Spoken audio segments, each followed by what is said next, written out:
I went to a blog not too long ago, and I saw a couple of comments about that from users. Yeah. And there's one, it seems paradoxical somehow, like being a traitor to your beliefs. Another one says, it's not surprising the idea receives venture funding, but let's hope it fails.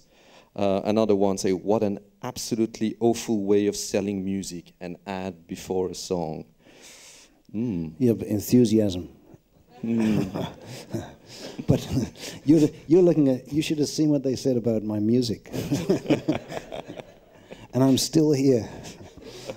So I mean, yeah, it's, you know, it's, I've always taken the attitude, you bend over till it hurts. And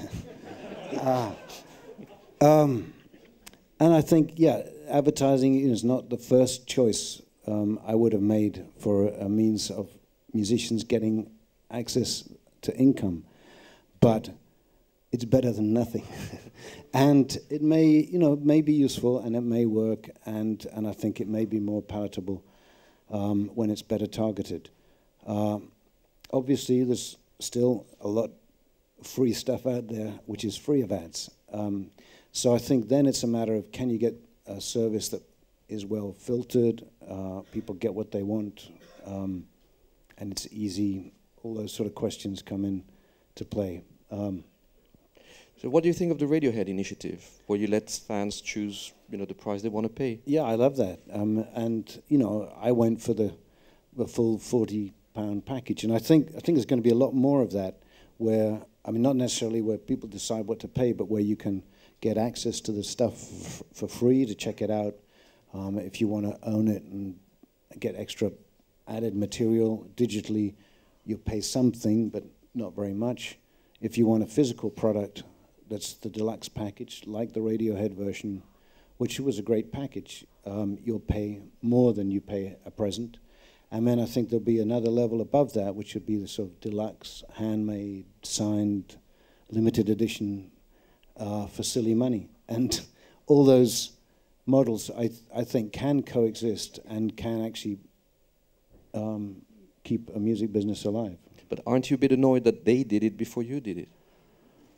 Not really. I mean, I'm a big fan of theirs anyway, so, and they always try new things, and great Johnny Greenwood soundtrack on that Daniel Day-Lewis film too.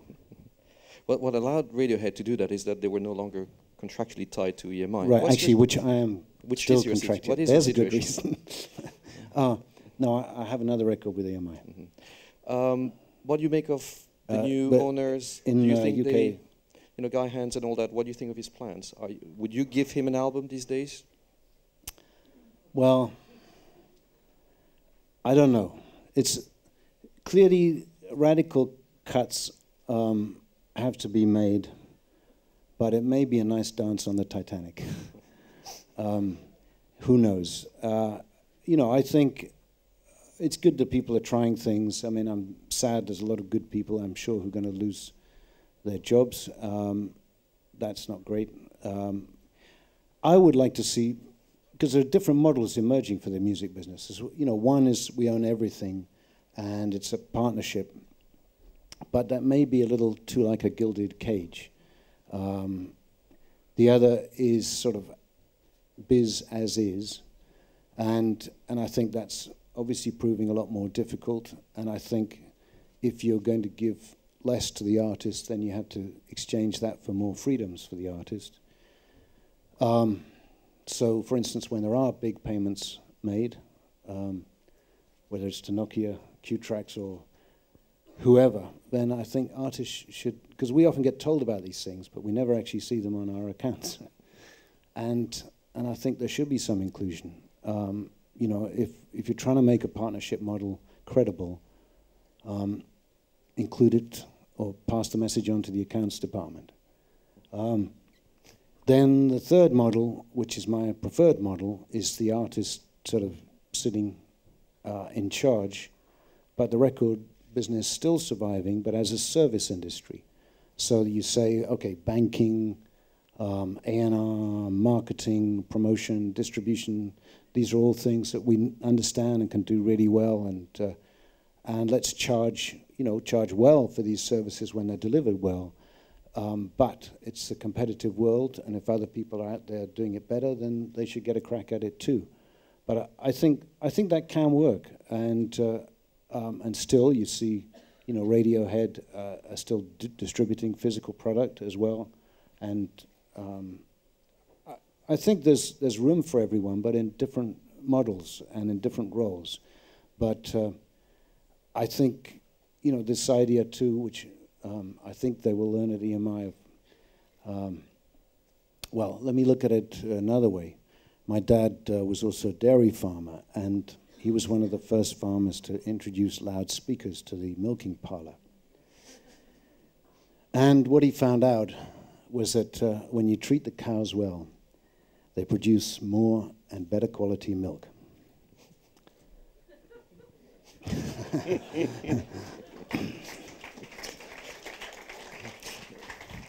But then you realize that the cows have a very bad effect on the ozone layer and so on. So I'm not sure if you want to keep your listen. This industry has been built on hot air.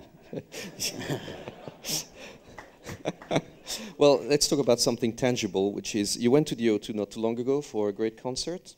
Yeah. Led Zeppelin. Nope. Yeah, and I really thoroughly enjoyed it. So let me put it to you. Let's imagine a residence of 22 nights at the O2, not 21, so that you could do better than Prince. 22 nights of Genesis featuring Peter Gabriel, with the first part of the evening, the whole Lamb Lies down on Broadway. Then the second part of the evening, a combination of your solo work and Genesis post Peter Gabriel. Would you buy a ticket for that concert?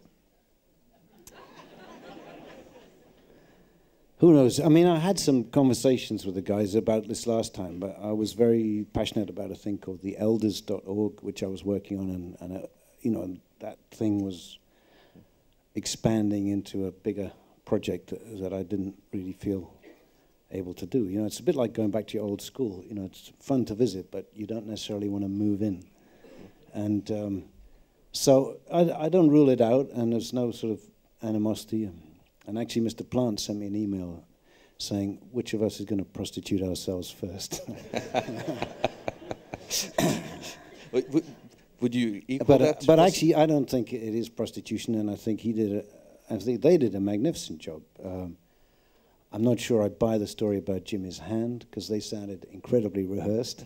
But and I wasn't a huge Zeppelin fan at the time, but I really enjoyed that gig, and I mean, I love things like Kashmir and so on, but it was,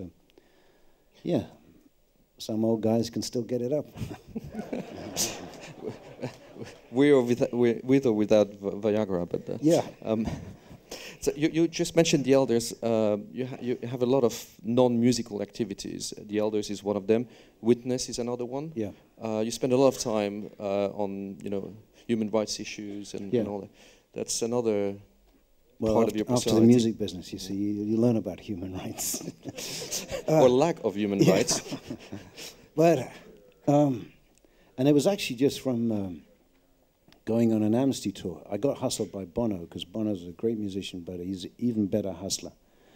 And that got me out for the Amnesty tour in America, Conspiracy of Hope, and then from there, I was then hustling other people for this Human Rights Now tour in '88. And that was such an education, and I think it changed my life, and used to endure Tracy Chapman, Sting, Bruce Springsteen, and all of us, I think, were changed by that experience. And so... I still have the T-shirt, by the way. You do? Great. Well, eBay. I never thought about it. No. We all got to make a living, It's just... remembering to keep enough memorabilia stacked.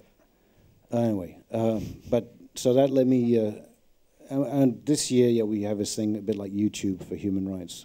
It's called the Hub at witness.org. That's my plug. Mm-hmm. We're going to take a few questions from the audience. I think there's going to be a microphone somewhere. There's a question from here.